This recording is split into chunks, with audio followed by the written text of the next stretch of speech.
At dahil nga ay recognition din na ng Asuncion Lizares Elementary School ay umaga talaga kami nagkanto dito sa school Sa sobrang early namin is kakaunti pa lang talaga yung mga estudyante dito na dumating Sino ba namang parent yung hindi may excite kung yung anak nila is nadala doon sa mga awards na balasang school balahaw?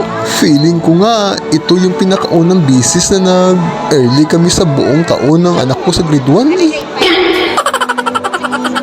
Yung mga normal school days kasi is sakto-sakto talaga pag second bell ay ayun talaga pagdating namin Shout out pala kay Gisa mapapicture pa yan sila doon sa stage para wala pa masyadong tao.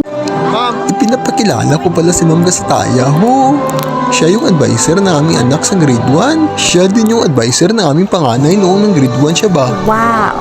Hans!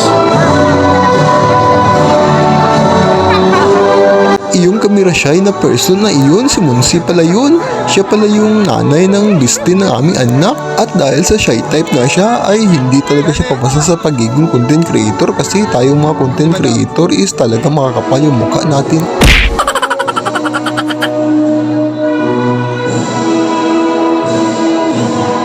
As you can see ay nagsisimula na ngayong maglakad-lakad yung mga estudyante at saka yung kanilang mga magulang Itong pagmamarcha is malaki talagang oras yung mag-google dito ba kasi napakadaming mga estudyante yung mga awardees ngayon. Sana all. Ibig sabihin ng yan is napakarami talaga matatalinong bata dito sa Asuncion Lizares Elementary School. Wow! Hamakin mo iyan, yung lahat ng mga estudyante na nagpipila dito ay mula grade 1 hanggang grade 3 pa lang iyan.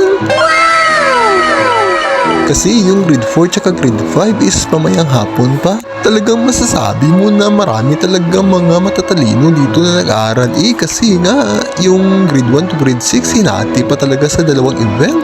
Sana all.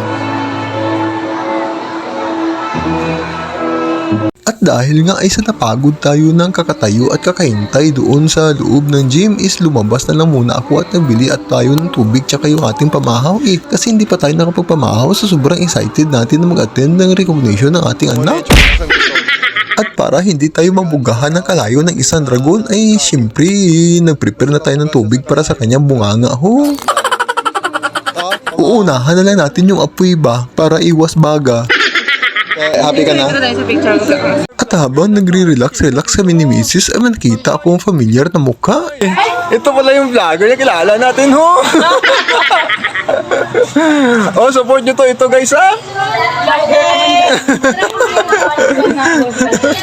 At pagkatapos nga ng event ay malapit na rin yung lunchtime kaya pumunta na kami dito sa isang restaurant na malapit na dito sa aming store Siyempre, as always, kasama natin yung Daay family And of course, hindi talaga mawawala yung mga posing-posing Kasi magpipictura na ayan mga awards ng kanilang anak ko.